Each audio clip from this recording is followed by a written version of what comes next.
They say that the internet is dead. What was once a playground for the living has now become an endless void, inhabited only by soulless bots and cold calculating AI, endlessly competing for your attention. My name is Ghost, and I exist to haunt this void, to be the ghost in your machine.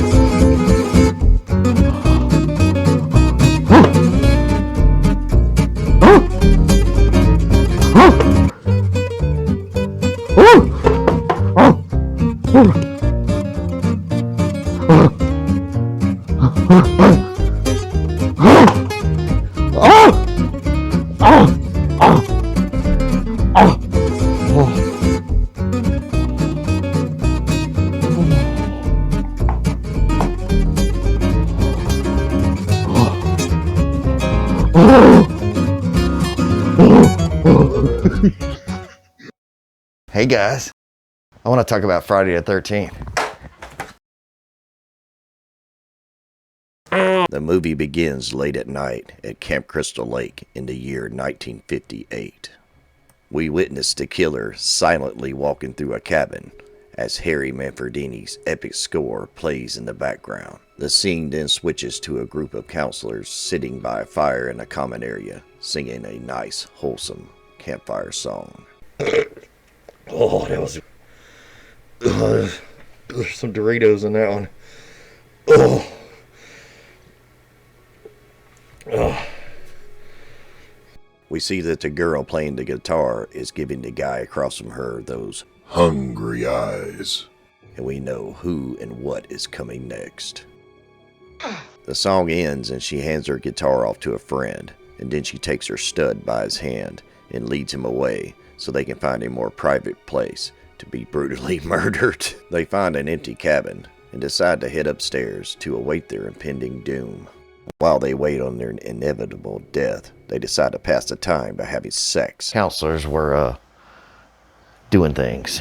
The killer manages to sneak up on them and kills the guy by stabbing him in his stomach. The girl then scores an F- on her self-preservation test, and she is killed off screen. Then we get treated to the epic title shot of the movie.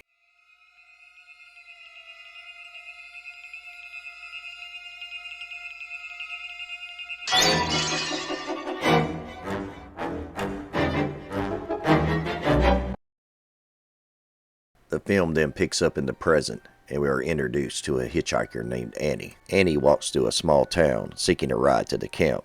She stops and talks to a dog and then enters a diner to ask for directions. When the patrons find out her destination, they seem less than enthusiastic. Annie manages to bum a ride from a local truck driver named Enos, and they head out to his truck. Before they can reach his truck, they are ambushed by the town Crazy Ralph. Ralph tells Annie she's doomed if she goes to the camp, but Enos yells at him and tells him to tell a story walking. They make it to his truck, and after Enos gets 2 handfuls of Annie's ass, they head out towards the camp. During the drive, Enos decides to take a page from Ralph's playbook and discourages Annie from going to the camp by telling her about the camp's bloody history. Annie just blows him off and explains to him that she's all about making that money. They reach the halfway point, and Annie continues her journey on foot. Then we get introduced to 3 other counselors on their way to the camp: Jack, Ned, and Marcy. Well, why the fuck didn't they pick up Annie? What the fuck? They make it to the camp, and we get introduced to the camp's owner, Steve Christie. We also get introduced to another counselor named Alice. Steve wastes no time cracking the whip and putting his new employees to work. Did you know that Friday the 13th was directed and produced by Sean S. Cunningham, and the script was written by Victor Miller? The movie began filming in late September of 1979 and was released on May 9th, 1980. We see Steve and Alice having a private moment, and we find out that Alice has been sleeping her way up the ladder, probably to get a promotion to head counselor. Alice then gives a perfect example of where the phrase "runs like a girl" came from. and we get introduced to another counselor, hot damn Alice, named Bill. We see that the killer has arrived at the camp and is watching Alice from behind a tree. Steve then informs his new employees that he has to go to town before a storm hits later that evening and leaves them alone at the camp. Then we meet another counselor named Brenda, and while she's hard at work setting up the archery range for Steve, she is nearly killed by retard Ned when he shoots an arrow at her, missing her by only a few inches. Instead of shoving that arrow right up his ass, she just laughs and chases him away. The fuck? Then we catch up with Annie, who is still walking because not one of those sorry-ass motherfuckers ever thought to pick her ass up from town. She manages to hitch a ride from a stranger, but when the driver passes the entrance to the camp, Annie realizes she's probably about to end up on the back of a milk carton. The driver refuses to stop, so Annie says fuck it and bails. She jumps out and does a combat roll, landing on her head. Then she gets up and limps into the woods to get away. The driver backs up and jumps out, and then pursues her through the woods. After a short chase, the driver manages to corner Annie and slices her throat. So while poor Annie lays in the woods somewhere bleeding out, because none of these assholes took the time to pick her up, they all decide to go to the lake and go swimming, instead of doing the jobs that Steve hired them to do.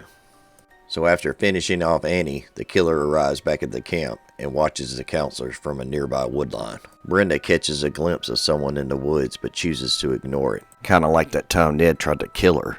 And speaking of the retard, he decides it'd be a good idea to fake drowning so he has a chance to mouth rape Brenda. I mean, let's face it, you probably already know this shit. Cunningham had previously worked with Wes Craven on the movie The Last House on the Left, and while filming Friday the 13th, he drew inspiration from John Carpenter's previously released hit movie, Halloween. We catch up with Alice at her cabin, and she gets scared by a big black snake. So she recruits Bill to come and kill it. Bill takes off running with his machete because apparently his parents never taught him not to run with sharp objects. He makes it to the cabin, but he immediately forgets how a machete works.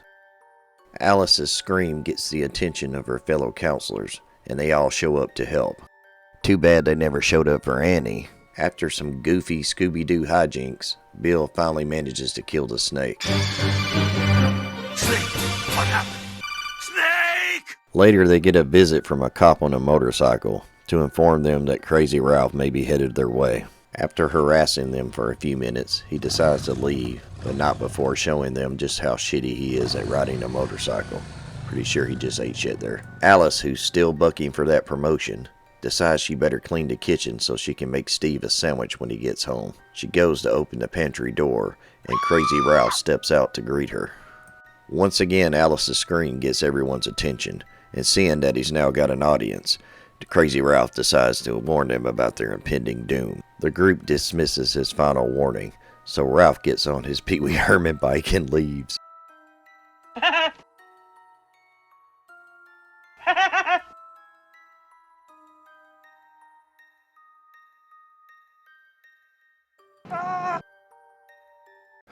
You probably know this too. The movie's budget was between $550,000 to $650,000. The movie went on to gross $59.8 million at the box office. We get a quick scene that involves the emergency generator, most likely to establish that it'll be important at some point. We catch up with Jack and Marcy down by the lake, while Ned creeps on them from a distance. Ned notices a stranger walking to a nearby cabin, so he goes to investigate. Jack notices that a storm is approaching, and Marcy tells him about a nightmare she once had that made her afraid of thunderstorms. It begins to rain, so Jack and Marcy take refuge in the same cabin where Ned and the stranger had been seen only minutes before. Then we switch back and forth between Alice, Bill, and Brenda playing strip Monopoly, and Jack and Marcy We're doing things they shouldn't be doing. As Jack and Marcy's scene comes to its climax, Ned can be seen in the bunk above them, sporting a Colombian necktie. Jack uses sweet, sweet lovin' to cure her fear, and she heads out into the storm alone to use the head. Good job, Jack! Jack gets left alone to reminisce, so he lights a joint to celebrate. See how fucking easy that was? The killer decides to give Jack an intervention and make sure he'll never smoke weed or breathe ever again. We catch up with Marcy in the bathhouse reading poetry, as the killer sneaks inside and hides in the shadows. While saying some goofy shit to herself in the mirror, she gets distracted by a noise. She assumes it's Jack and she goes to investigate. As she checks behind the hot damn, Marcy shower curtain for Jack, the killer sneaks up behind her with an axe. Then the killer decides to use it to take out the hottest girl in this whole fucking movie. Now that Jack and Marcy have been reunited, we check in on the others just as their game is getting interesting. God damn, Brenda. Brenda starts losing, so she rage quits and goes back to her cabin, leaving Alice and Bill alone together. Look, I'm sorry, I have to do this part. Paramount spent $550,000 for marketing and then spent an additional $550,000 once the movie started doing well at the box office. We check back in on Steve. Remember him? Waiting out the storm at a roadside diner. He realizes the storm's not going to let up anytime soon, so he pays his tab and heads back towards the camp. On her way back to her cabin, Brenda decides to stop at the bathhouse to practice some good oral hygiene. As she brushes her teeth, she hears a noise coming from the direction where Marcy met her demise. Brenda just shrugs it off and leaves, unaware that her constant lack of concern for things has unintentionally saved her life. Steve breaks down before he can get back to the camp, but a very convenient police officer arrives and offers to take him the rest of the way to the camp. Brenda makes it back to her cabin, and after donning her sexiest nightgown, she decides to lay down and read this movie's novelization to try to find out how the story ends. Before she can get to the final chapter, she's interrupted by the sound of a child crying out for help. She ventures out into the storm to look for the child and ends up at the archery range. The killer is there waiting for her and turns on the floodlights. Brenda is then killed, knowing that the one time she decided to act was the one that led to her demise. Bill checks on the generator, then goes back to the cabin. Alice tells Bill that she heard Brenda scream and that someone turned on the lights at the archery range. They decide to go check on Brenda and attempt to locate the others. They make it to Brenda's cabin, but all they find is a bloody axe underneath the covers of her bed. They decide to go to the office to call for help, but find out the phone lines are down. Then they decide to steal Ned's truck, but it won't start. Alice suggests that they hike out, but Bill reminds her that it's a 10-mile hike to the nearest crossroad and suggests they go back to the cabin and wait for Steve.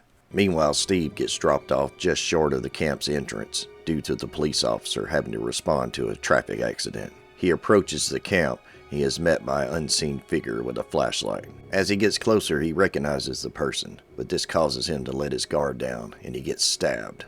The voices told me that originally they wanted to cast Sally Field for the leading role of Alice, but due to her popularity at the time and the film's small budget, they were unable to secure her for the part. The killer then enters the generator room and the entire camp goes dark. Bill lights a couple of lanterns and then tells Alice to get some sleep while he goes out to fix the generator. Bill makes it to the generator room. He attempts to fix the generator, but he fails. Sometime later, Alice wakes up and realizes Bill hasn't made it back. After a painfully long scene of Alice making coffee, she finally decides to go out and look for Bill. She makes it to the generator room, but all she finds is Bill's poncho. She decides to leave, but when she shuts the door, she finds out Bill was just hanging out the whole time. Alice completely loses her shit and runs back to the cabin. She attempts to barricade the door, then she grabs a baseball bat and heads into the kitchen. After hearing a noise, she's surprised to see Brenda stop by. Alice loses her shit again and drops her only weapon, but she's relieved when she sees the headlights of a Jeep through the window. She ditches the barricade idea and runs outside to who she believes is Steve. Alice is shocked when she runs outside, and instead of Steve, she runs into one of the Golden Girls. Alice buries her face and sobs into those middle-aged titties and then begs her to get them the fuck out of that camp. Pamela denies her request and suggests that she may just be overreacting. When Alice tells her her friends were killed like they had dirt on Hillary, Pamela decides to go see for herself. Your mom texted me and said she's coming by later. The scenes for the camp were filmed at a Boy Scout camp called No Beat Boats Go in Hartwick, New Jersey. Pamela goes inside and finds Brenda lying on the kitchen floor. This causes Pamela to split into 3 different personalities. The first one is overdramatic exposition Pamela. Did you know that a young boy drowned? The counselors weren't paying any attention. They were making love while that young boy drowned. The next personality to surface is your drunk, bipolar aunt at Thanksgiving, Pamela. He wasn't a very good swimmer. Damn! Jason was my son. And today is his birthday. Jason. Fuck, I'm dead! The third and most terrifying personality is the Amber Heard-Hillary Clinton hybrid Pamela. Alice manages to fend off the middle-aged woman by knocking the knife out of her hand and throwing her a beating with a "hot damn, Pamela" fire poker. Alice runs outside and goes for Pamela's Jeep, but when she opens the door, she decides she is still unwilling to give Annie a ride. What the fuck? Alice runs away on foot, assuring herself that it was a much better option than actually finishing Pamela off. Pamela quickly recovers and goes after Alice.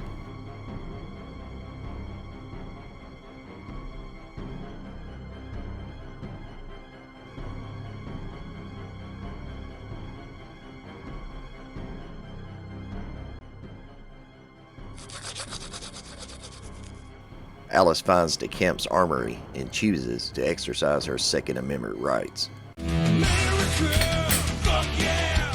Her boomstick quickly becomes a broomstick when she finds out that Steve has been hoarding all the ammo due to another hike in ammo prices. Pamela arrives and Alice attempts to bluff her, but Pamela calls it. She backs her into a corner and slaps her hard enough to make Will Smith proud. Oh, that's hot. That's hot. Pamela then slams Alice through a table, but Alice grabs her empty rifle and strikes her in Jason's spawn point. Pamela gets stunned and Alice goes for the knockout. Pamela goes down and Alice flees as she continues to reassure herself that running away is a much better strategy than finishing her off. Are you beginning to sense a pattern here? Alice runs back to her cabin and decides that cornering herself in the pantry is a much better option than grabbing Pamela's knife, Or the baseball bat that she dropped. Or trying to find a kitchen knife in, the kitchen. Or reconsidering stealing Pamela's Jeep. Or Alice hides in the pantry and locks the pantry door, and she hears Pamela enter the cabin. She breathes a sigh of relief when Pamela leaves, but then she realizes she's fucked when Pamela returns with a machete and begins chopping down the pantry door. Alice grabs a cast iron skillet and arms herself with it. Pamela unlocks the door and attacks Alice for the third time in the past 7 minutes. I shit you not.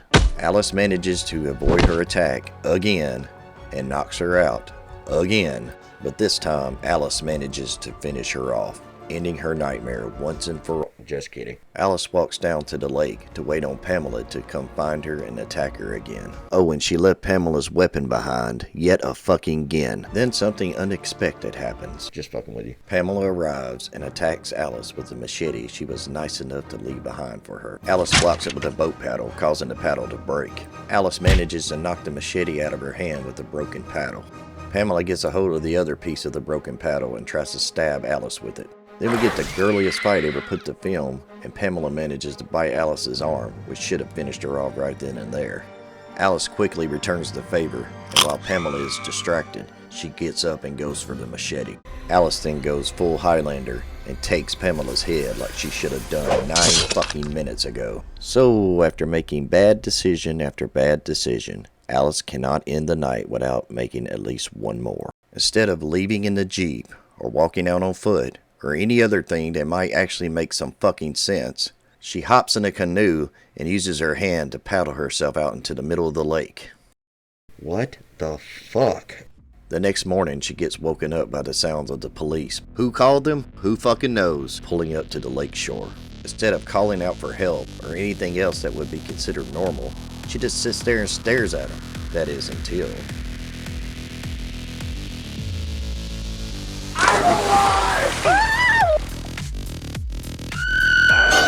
Oh, shit!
Gotcha, bitch!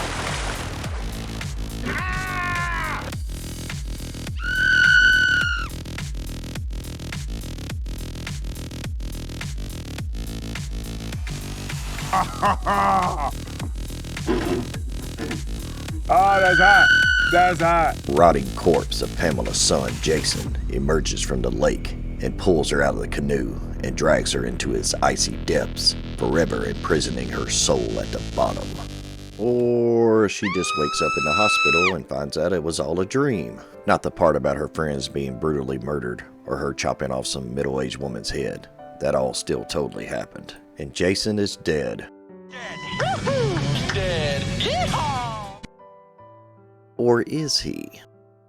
We'll find out in the next video. Final thoughts. If the multiverse is real, then there's no such thing as fiction. The special effects in this movie were created by the legendary Tom Savini, who had recently worked on George Romero's Dawn of the Dead. And it was Savini who came up with the idea for the iconic Jason jump scare at the end of the movie, after being inspired by the ending of the movie Carrie. And little did he know that one decision would turn Jason into the franchise's iconic killer and spawn 11 more movies, countless merchandise, video games, fan films, and even a television show. Thanks, Tom. And every true fan of this franchise will be forever grateful that Betsy Palmer owned a car that was an unreliable piece of shit. Otherwise, we may have never gotten her iconic portrayal as Pamela Voorhees.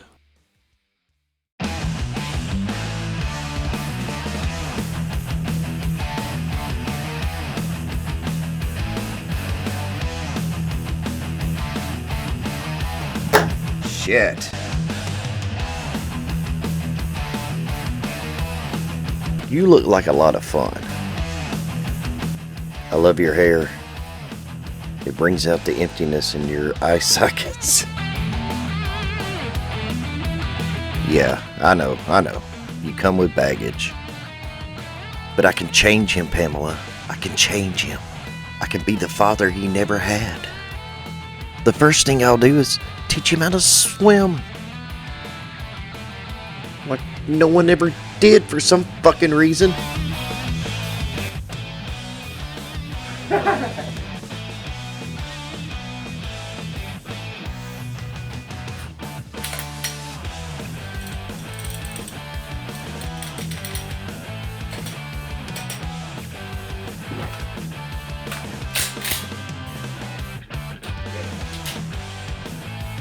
More to come, because I actually very much enjoyed doing this. It's really a lot of fun. But if you enjoyed this, hit like and subscribe. Help me out. And I'll see you in the next video. I have to return to the void now, but I will haunt you in the next video.